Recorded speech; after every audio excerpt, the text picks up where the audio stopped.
Kamusta mga volleyballista?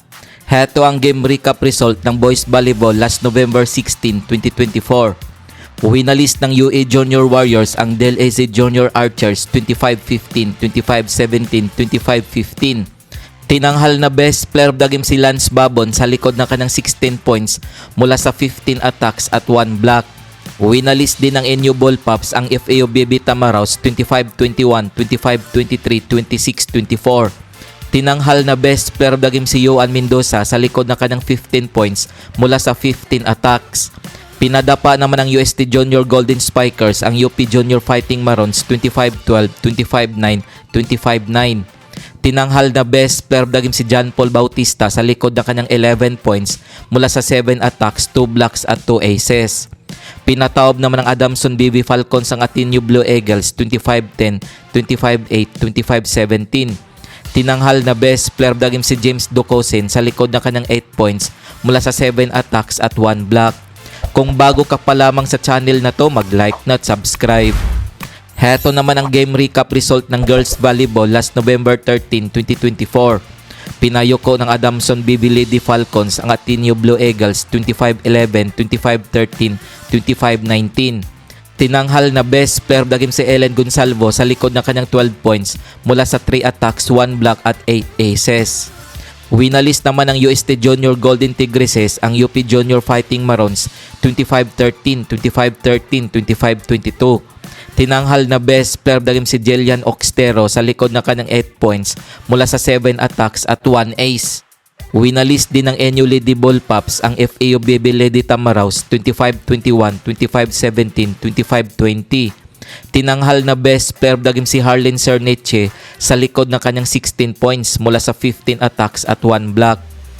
Heto ang team standings ng Boys Volleyball as of November 19, 2024. UST Junior Golden Spikers 11 wins, 1 loss, 34 points. NU Ballpops 11 wins, 1 loss, 32 points. UA Junior Warriors 10 wins, 2 losses, 29 points. Adamson BB Falcons 7 wins, 5 losses, 21 points. Kung umabot ka dito sa video na to, mag-like na at subscribe. FAO BB Tamaraws 5 wins, 7 losses, 16 points. DLAZ Junior Archers 3 wins, 9 losses, 9 points. Ateneo Blue Eagles 1 win, 11 losses, 3 points.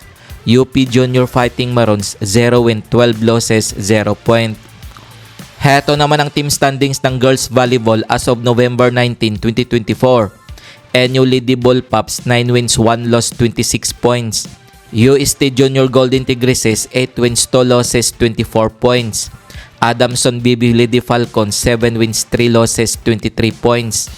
FAO BB Lady Tamaraws 7 wins, 3 losses, 20 points. Kung umabot ka dito sa bahagi ng video na to, mag-like na at subscribe.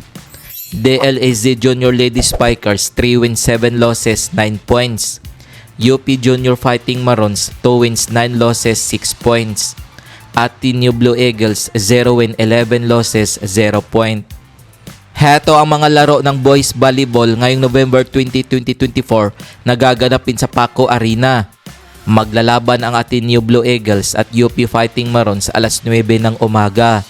Maghaharap naman ang FAO BB Tamaraws at DLAZ Junior Archers alas 11 ng umaga. Magtutuos naman ang UA Junior Warriors at Adamson BB Falcons alauna ng hapon. Maglalaban naman ang UST Junior Golden Spikers at NU Ballpops alas 3 ng hapon. Kung nagustuhan mo ang video na to, mag-like na at subscribe.